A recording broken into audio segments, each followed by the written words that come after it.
Oke, jadi sebetulnya karena memang ini adalah sebuah film horor gitu ya, rasanya kita sebagai dari tim pembuat film juga dari tim promo gitu ingin memberikan sebuah experience yang lengkap gitu buat teman-teman yang tidak hanya menonton filmnya tapi juga bisa menikmati wahana sesungguhnya gitu, bukan wahana neraka ya teman-teman, harus min dzalik gitu, tapi wahana di mana teman-teman bisa merasakan audio 360 tentang part of story dari wanita ahli neraka gitu. Jadi teman-teman bisa lihat bagaimana seorang perempuan yaitu Farah yang digambarkan di dalam cerita ini tuh ketakutan gitu ya untuk mengikuti sebuah petualangan bersama dengan suaminya. Yes. Jadi setelah ini kalian coba dulu ya sebelum pulang ya, coba dulu Bilik Neraka terus kasih testimoni, tag wanita ahli neraka, experience nonton dan experience nyobain Bilik Nerakanya kayak apa. Kayak apa? Soalnya nih dari yang di sini yang udah nyoba nih, 3 belum semenit udah keluar.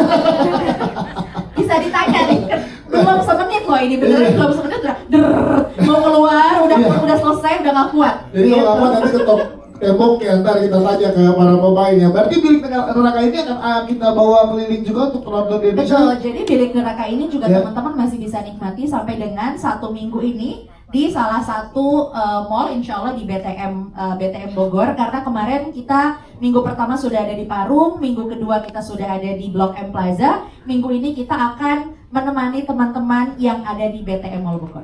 Oke. Assalamualaikum semuanya. Terima kasih banyak sudah hadir hari ini. Aku tadi ngintip sepersekian. Aku happy banget waktu pas teman-teman berteriak ketika Wahab bahkan lagi nangis aja kita kesel ya. Iya. Ini. Dan lagi manis-manis aja kita kesel, dan itu seharusnya yang kita lakukan ketika ada perempuan yang mengalami nerakanya di rumah. Jadi jangan kalau ada orang yang curhat di sosial media ketika dia ada neraka di rumah, jangan bilang bahwa yang salah perempuannya, kita belum tentu tahu kan apa yang dia alami. Jadi kayak itu sebenarnya yang pengen aku bagikan gitu, karena kayak mungkin alhamdulillah hidup kita baik-baik saja sebagai perempuan, dapat suami yang baik ya kan, tapi kan belum tentu ada perempuan-perempuan lain di sana banyak yang tidak baik-baik saja sama rumah tangganya. Dan kenapa pesantren gak ada hal khusus sebenarnya, tapi mungkin didasari karena bagaimana aku tumbuh sih. Maksudnya kayak aku lahir bukan sebagai anak pesantren, bahkan sebagai yang ngurusin pesantren. Jadi kayak bayiku lahir di pesantren gitu, terus lahir dan tumbuh besar sama orang tua yang mungkin latar belakangnya juga sangat besar agamanya. Jadi kayak alhamdulillah sama semua latar belakang itu tidak ada yang kita sesali sama apa yang diajarkan sama Al-Quran, tapi kita hanya perlu mencermati sama apa yang diajarkan sebenarnya sama Al-Quran. Nah, terima kasih. Itu sih yang mau aku sampaikan, dan tapi kalau urusan pilkada itu urusan pilkada itu sebenarnya karena yang tadi aku bilang ketika mau menulis tuh, waktu lagi menuliskan ini, itu momen-momen dimana setiap kita keluar rumah kita lihat baliho ya kan, mulai kayak kalau kita nanya ke orang aja, iya kalau di sana ada pas balihonya Isyana Bagus Oka belok kiri gitu kan ya kan, jadi kayak ketika itu lihat baliho, terus habis itu aku berpikir kenapa sih mereka ini ambisinya tuh, ketika kita menerjemahkan karakter laki-laki yang berambisi, terus baliho itu mengingatkan aku sama ambisi besarnya itu gitu. Jadi kayak tanpa bermaksud menuduh atau bermaksud untuk menyinggung gitu, tidak ada maksud kami sama sekali, tapi kami hanya menerjemahkan kira-kira karakter Wahab tuh adalah laki-laki yang seperti apa gitu. Jadi kayaknya tidak ada salahnya juga kali ini kita membawa politik di film horor. Jadi kayak tidak ada salahnya kita membawa yel-yel di film horor, yel-yel kampanye, terus balik kampanye, kayaknya itu sesuatu yang cukup menarik. Anaknya baik kok, tenang aja. Buktinya dia mau disuruh untuk menjadi apa yang saya coba pengen jadikan di film ini, untuk bermain dengan ambisinya. Nah, itu yang sebenarnya saya pengen coba korek di film ini, ketika ambisi nggak melebihi ilmu dan melebihi iman dari seorang. Jadi apa sih yang dilabrak sama dia? Jadi dia ambil apa aja, by any means necessary. Jadi karakter ini yang berkembang. Rudy juga ambisinya si Farah yang juga pengen mendapatkan surga yang sebenarnya bagi kalau misalnya buat anak-anak zaman sekarang surga kan nggak kelihatan. Iya. Tapi ada yang berpikir ke situ. Jadi tetap saya bermain untuk kita mainin ambisi yuk. Ambisi pribadi. Kira-kira kalau tanpa ilmu pengetahuan, tanpa iman bakal jadi kayak apa?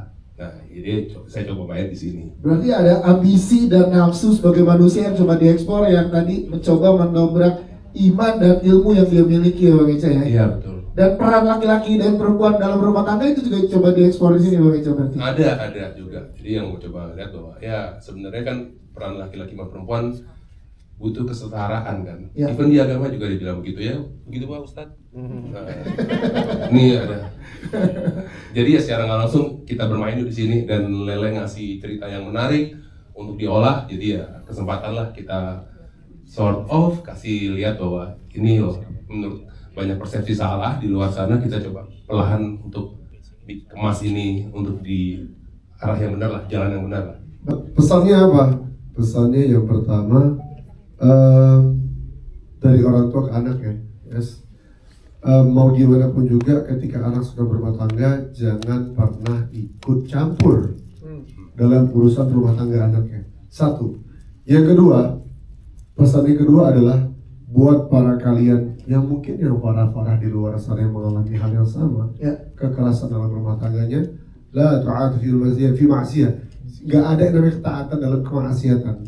Jadi kalau suaminya itu mengalami atau melaksanakan kemaksiatan, tugas seorang istri adalah menguatkan iman dan speak up. Alla takhafu wa la tahzan, innallaha ma'ana. Jangan takut, jangan sedih. Allah sama kita, Allah bantu kita, Allah kuatkan kita, Allah angkat kita ke derajat yang lebih baik, insyaallah. Amin. Berarti belum selesai kata-kata saat nurut sama suami ya. Iya. Harusnya nurut sama suami kecuali perbuatan maksiat Yes. ya. Harus ada lanjutan itu ya yang Yes. harus diketahui sama kita ya berarti. Di sini kan dibahas surah At-Tahrim ayat Ada yang ingat? Yang nonton. Ayo, ayat berapa? 27 sampai 30. 30. 27 sampai 30. Itu aman. Al-Fajar. Itu Al-Fajar. Ayat 11. 11. Apa yang dibahas? Bahwa apa? Allah menguatkan hati seorang hamba Siti Asiyah, istrinya Fir'aun. Lihat, istrinya Fir'aun kurang gila apa lagi? Ngaku Tuhan, segala ngebunuh orang. Kemudian apa? Siti Asiyah menguatkan batiniahnya untuk berkait dengan Allah Ta'ala terus menerus sampai akhirnya Allah angkat beliau daripada kezaliman. Ya. Begitu. Gitu ya. Terima kasih Abi, terima kasih. Tapi nggak asik kalau misalkan Abi sendiri ubinya nggak ada, ya kan? Yoi. Saya ini sudah hadir bersama kita juga. Gak sempat ganti baju ya udah suruh makan. Oh, gitu ya. Ya alhamdulillah akhirnya sampai juga ya kita di premier pada hari ini, di mana saya sebagai seorang umi, istri dari Ustadz Alfi Irfan. Oh, iya. Ini gua di depan. Habis itu, Agak begeter gua. Iya. Padahal Dalam persepsi ya langsung nih. ini Ustadz berondong loh. Iya. Kita gimana ini Ustadz? Jangan begini dong. Ya jadi saya di sini harus taat kepada suami ya, Iya, iya. gitu kan. Sebenarnya kolaborasi yang kurang, biasanya kan kalau suami istri kan kompak ya. Iya. Di sini saya nggak boleh kompak sama suami karena memang suami ini didikannya memang keras dalam arti kata untuk tidak mencampuri urusan dalam keluarga ketika anak kita sudah berkeluarga gitu. Jadi Abi ini lebih banyak harus doa, harus pokoknya nggak boleh mencampuri gitu. Saya sebagai seorang ibu walaupun bukan ibu kandung gitu tetap aja memiliki kasih sayang terhadap anak-anaknya walaupun itu adalah anak angkat gitu. Jadi biar bagaimanapun naluri seorang ibu itu tetap kepingin melindungi anaknya bagaimanapun caranya gitu. Aku mungkin anaknya walaupun imajinatif, aku tuh kayak bisa nge-detach gitu loh, ini bukan, ini dusta gitu. Jadi akhirnya aku kayak, oh ini bukan. Nah itu pas suaranya Mbak Farah kan agak berbeda dengan Kak Feby ya. Ya. Tiba-tiba pas masuk suaranya Wahab, kok mirip Oka Antara gitu. Sampai kayak loh, kok lama-lama jadi masuk nih gitu. Dan akhirnya pas disuruh baca-baca doa-doa itu aku kayak lawan dengan baca ayat kursi dan at-tahrim ayat 11. Wah. On karakter ya.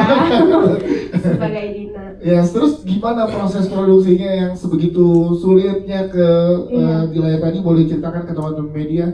Sebenarnya pas pertama kali baca skrip tuh kan aku udah baca ya akan ada fighting scene dengan the one and only gitu, Kak Oka Antara, terus sama Kak Feby Rastanti. Terus aku cuman takut aja sih gitu, takut aku tidak bisa menyeimbangkan mereka gitu, karena aku di sini jadi kayak pahlawan kesiangan banget gitu kan, nolongin bocil sendirian gitu, kasian gitu. Tapi ternyata pas udah sampai di set mungkin kita juga nggak terlalu banyak tensi ya. Kayak alhamdulillah aku sangat merasa terbantu karena kakak-kakak ini banyak membantu aku yang masih muda dan baru ini gitu. Kak Oka juga selalu menanyakan konsen gitu pada aku pas adegan pang itu dia kayak aduh Cila gue, aduh gimana ya gitu loh, dia kayak selalu khawatir ini beneran aman apa enggak gitu. Aman apa enggak, akhirnya aku pakein lagi apa kayak apa sih namanya itu? Bukan. Tadi benar. Maksudnya safety-nya. Pakai padding gitu. Dan itu pun pertama kalinya aku dapat adegan kayak gitu. Terus kata Oka, ini pokoknya kalau sakit aku nggak mau lagi ya. Kalau sakit aku nggak mau lagi. Tapi ternyata nggak sakit dan aku malah mau lagi. Ternyata jadi take 2 agak beda ini. Jadi ketagihan nggak malah ya. Hati-hati ya, Cil. Kok dia suka disiksa di lama-lama. Bukan begitu maksudnya. Bukan gitu. Mbak Rita, berarti sebagai produser harus mengakomodir safety dari para pemain juga ya tentunya. Tentunya itu hal yang pertama yang memang itu jadi concernnya kami gitu ya. Jadi ketika kita menulis skrip pun dengan Lele dan diskusi terkait treatment bersama dengan Bang Eca, hal pertama yang kita juga diskusikan dengan stand koordinator adalah safety itu dulu. Gitu, yang penting safety, dan kita selalu bertanya sama tiap pemain, kamu aman nggak? Sakit nggak? Nyaman nggak? Kalau misalnya adegannya begini, ada yang sakit, ada yang benjol atau apa gitu. Umi benjol. Ada satu si Umi benjol. Yang terbang Farah, yang benjol Umi. Tapi kakak jatuh lagi dari motor kan. Tapi aku mau ngasih kejadian ini appreciation dulu buat Mbak Farah aku, karena Mbak Farah sama sekali tidak menggunakan stand woman. Jadi semua adegan kalau itu semuanya adalah beliau yang melakukan. Siap, Cila, terima kasih. Iya, menjawab pertanyaan itu sebenarnya kalau adegan berat ada beberapa sih, kan adegan yang kayak final fight-nya juga lumayan, tapi mungkin yang paling banyak memakan waktu dan secara teknis aku mesti agak belajar ya yang bagian Rukiah gitu, karena kan nggak cuma kalau yang Rukiah kayak aku pakai sling gitu-gitu segala macam, itu lumayan berat sih, harus dibolak-balik, terus shotnya juga kan banyak, itu lumayan sih. Berarti memang memberikan totalitas lebih dari 100% untuk film ini ya? Iya, jadi sebenarnya awalnya tuh udah disediain, terus aku syuting, aku tuh latihan bareng sama stunt woman-nya, karena kan gimana pun walaupun ada stunt woman, tapi aku juga harus bisa melakukan gerakan tersebut kan. Terus pas dilihat ternyata kayak, ih bagusan Feby,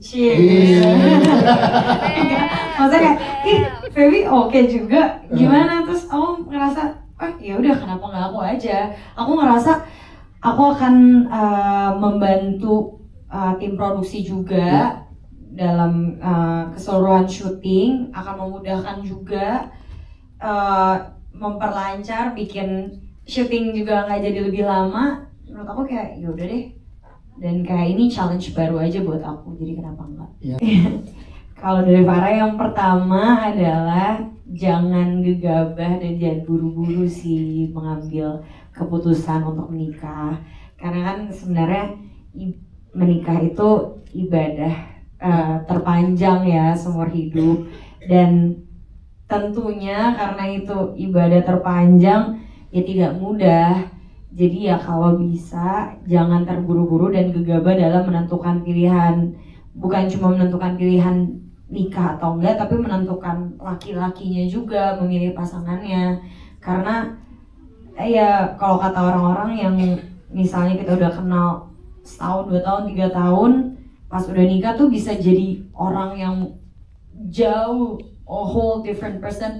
Apalagi kayak misalnya Farah yang sebenarnya baru ketemu tuh beberapa kali, tiba-tiba dia udah sangat eager untuk pengen banget nikah gitu. Jadi Itu sih salah satunya. Dan yang kedua mungkin ya tahu dulu visi nikah tuh apa, maksudnya tujuannya mau apa. Kalau misalnya Farah mungkin karena tujuannya surga, jadi dia udah tutup mata mau laki-lakinya yang mana kayak apa, pokoknya ada nih kesempatan tuh menuju surga. Walaupun sebenarnya kan sebijak-bijaknya nggak seperti itu gitu. Ya bijaknya menemukan pasangan yang emang visinya menuju surga juga seperti Farah. Jangan yang tiba-tiba ambisinya beda. Farah pengennya surga, ya ini ambisinya yang penting jadi bupati dulu. Kan nggak sinkron gitu loh kalau tujuannya nggak sama. Paling gitu sih. Oke, tantangannya ya. Iya. Tantangannya ya apa ya? Gak ada lagi Enggak. visi bro, kalau tantangan. Ini kan film horor religi pertama saya. Ya. Dan awalnya nerima skenario tuh dikasih tahu horor religi tuh kita ngebayanginnya horor religi tuh kayak gimana ya. Terus dikasih tahu ini ceritanya tentang suami istri yang mana istrinya pengen mencapai surga dengan nikah. Itu dianggap sebagai ibadah, lalu suaminya itu memiliki niatan yang tersendiri lah. Itu masih nggak ngerti ini religinya di mana. Ketika pas lagi baca skenarionya baru berasa banget, oh ternyata ada ya orang yang menikah dengan tujuan yang benar-benar sangat mulia, bahkan di usia yang sangat belia. Itu tantangannya buat aku itu ada di si Wahab sih. Si Wahab itu dia harus punya niat yang terencana ya. Kalau buat saya kan punya niat jahat itu kan kayak di film-film biasanya itu kan kayak marah, emosi gitu. Tapi kalau niat jahat terencana itu di Wahab ini benar-benar subtle gitu ya. Dia menyumbang di dana di pesantren, dan itu udah terencana. Dia naruh dana di situ, dia nyari perempuan di situ. Jadi kayak oh ternyata ada ya orang kayak seseorang calon bupati yang sampai terencana gitu jahatnya gitu. Dan ternyata banyak sih. Wahab maksudnya Wahab. Maksudnya Wahab kan? Iya. Ya gitu. Maksudnya Wahab tergambar di Wahab. Iya. Dan Iya. ada maksud gimana memang mudah Ya. buat ngedapetin inspirasi itu, tanpa harus ngebahas yang lebih lanjut ya. Maksudnya lumayan mudah lah, karena orangnya sangat haus kekuasaan. Lebih tepatnya tahta sama ingin membalaskan trauma yang terjadi di bapaknya. Jadi kalau teman-teman tadi perhatiin kenapa dia bisa punya berdialog panjang ketika spesifik ngomongin soal Pak Agung. Ya. Gitu, karena apa yang terjadi sama di masa lalunya itu dia ingin mengambil alih lokasi yang tadi dikuasain oleh bapaknya, diambil alih dari Mak Agung dan pengen dibalikin ke dia. Gitu. Itu sih. Bahkan manis-manisnya aja cewek-cewek di sini nggak suka sama Wahab tadi. ini sobat gitu. Saya berhasil banget. Tapi itu beneran manis. Kalau gua mainin karakter itu, memang iya dia jahat, tapi menyapanya itu gua harus tulus. Coba kita tanya ke wanita di sini, percaya nggak dengan ketulusannya Wahab? Itu. Cuman peran.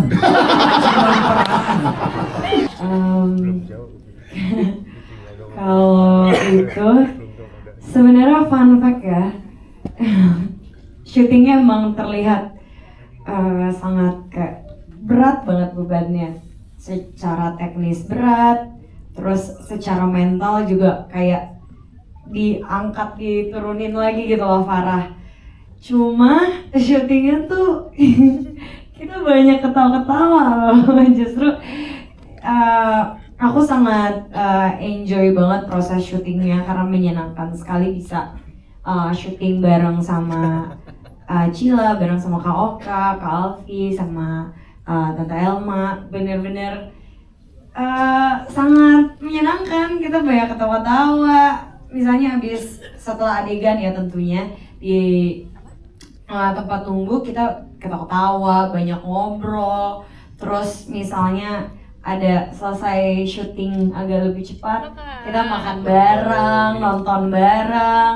Jadi benar-benar malah nggak berasa beban ya kalau pas di adegan ya udah pasti bakalan memberikan yang terbaik ya, berusaha mendalami karakter Farah itu sendiri. Maksudnya kita semua cast pasti berusaha memberikan yang terbaik, tapi di luar itu benar-benar nggak berasa sih.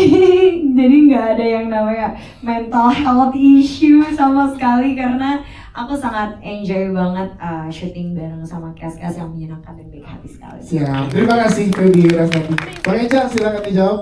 Oke, kalau untuk si sosok perempuan itu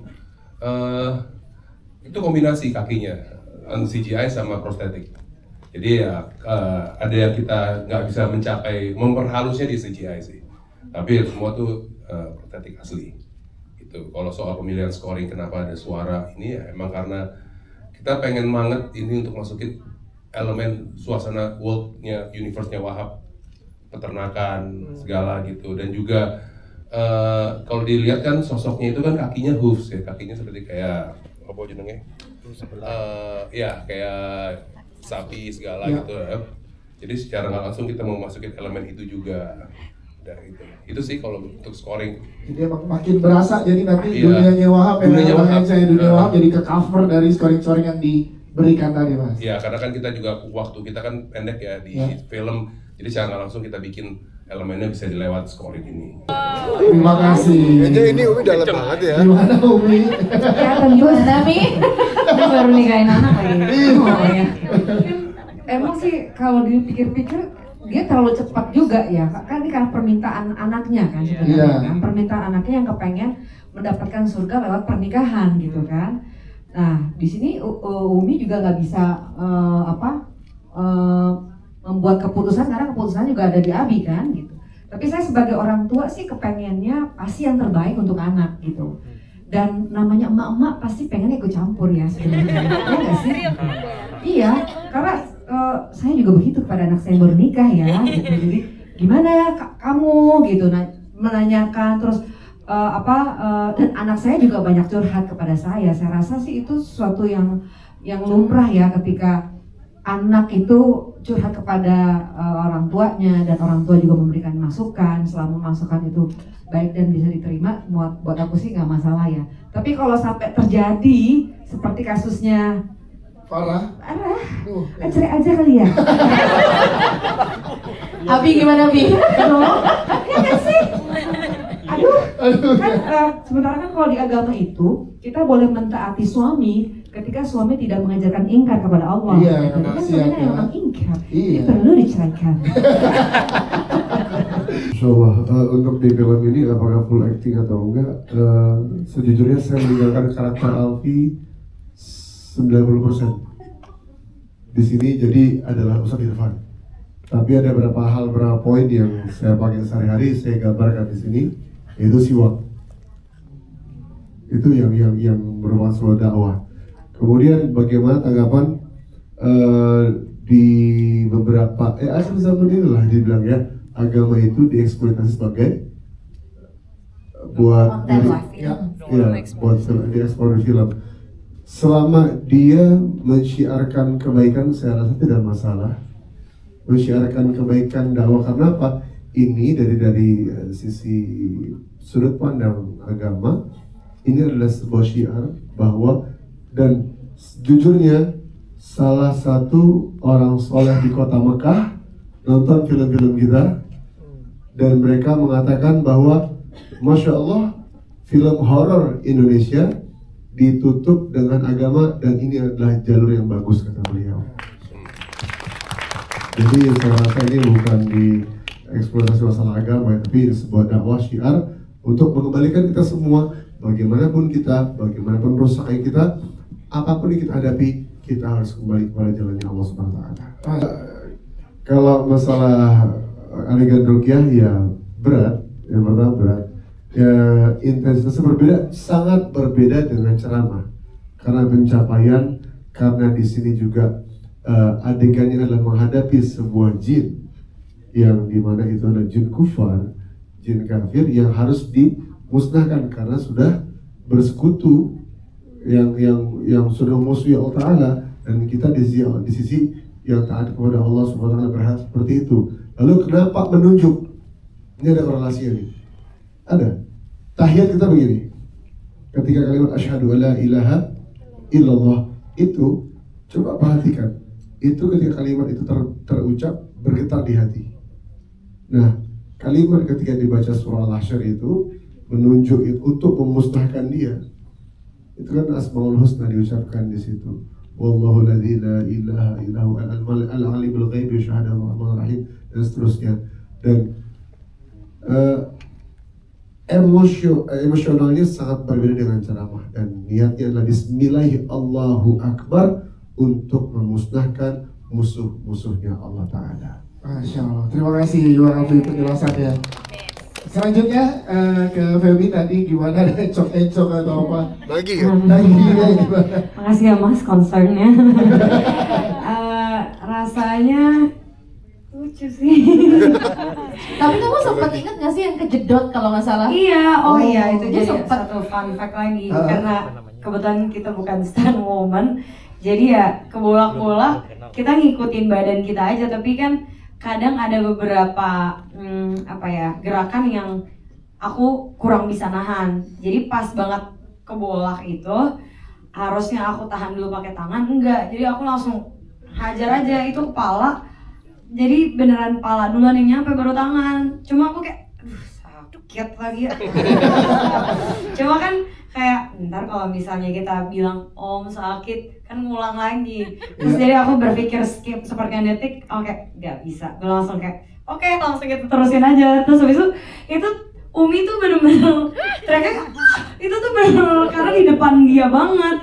Jadi setelahnya orang-orang langsung ngubungin kan kayak Feby sakit nggak?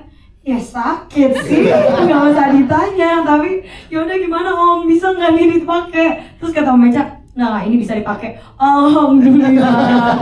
Jadi itu untungnya bisa dipakai. Cuma kalau misalnya nyeri-nyeri, untungnya karena aku lagi persiapan maraton, jadinya alhamdulillah nggak ada nyeri-nyeri. Kayak Karina sampai nanya, kamu nggak ada sakit-sakit?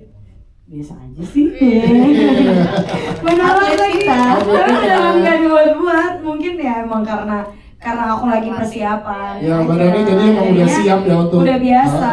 Cuma aku juga berterima kasih banget sama tim produksi Visinema, Karidla, dan semuanya. Mereka sangat memperhatikan kondisi pemainnya. Jadi benar-benar setiap aku melakukan adegan itu aku langsung ditanya, Feby nggak apa-apa, mau lanjut atau enggak mau kadang ada beberapa adegan yang aku malas pakai padding.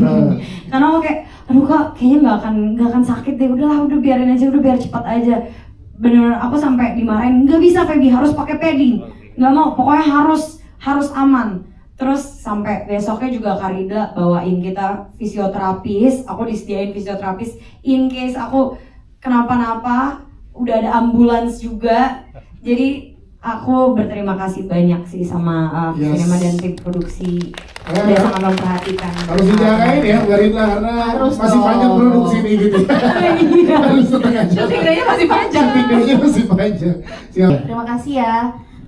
Sebetulnya memang ketika cerita ini juga hadir dari Lele dengan judul Wanita Ahli Neraka, sebetulnya salah satu daya tarik dari story dan film ini adalah judulnya itu sendiri gitu. Jadi bahkan ketika kita menulis skrip, bahkan ketika filmnya juga sudah selesai diedit, kita menyelenggarakan FGD 2 kali gitu ya.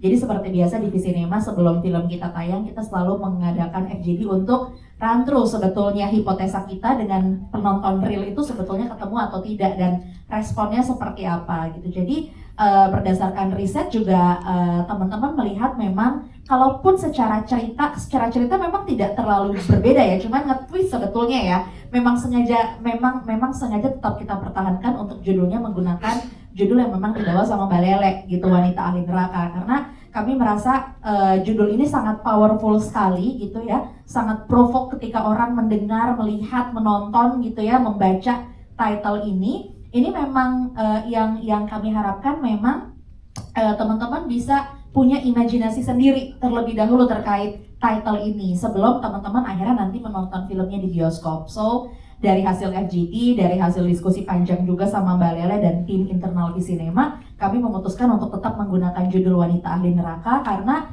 yang pertama itu tadi gitu, secara title ini bagus sekali dan provoke untuk kita sebagai penonton gitu untuk want to know more sebenarnya terkait film ini seperti apa gitu. Jadi kurang lebih seperti itu sih kenapa kita memutuskan untuk mempertahankan title Wanita Ahli Neraka. Siap, terima kasih. Mbak Lele mungkin mau menambahkan, silakan.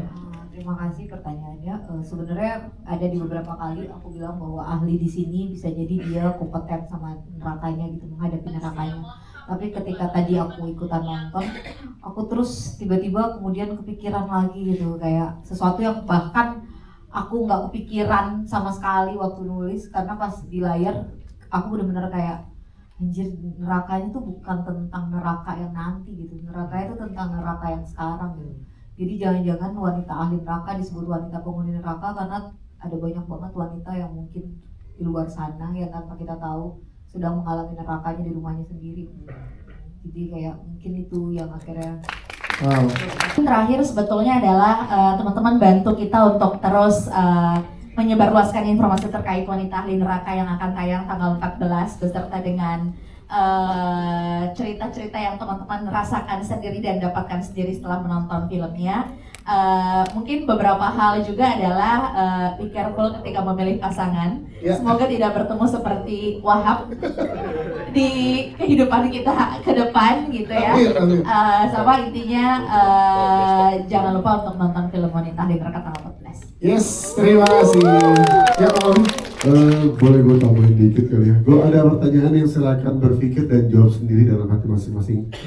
Bagaimana kalau rumah tanggamu yang kau anggap surgamu adalah nerakamu?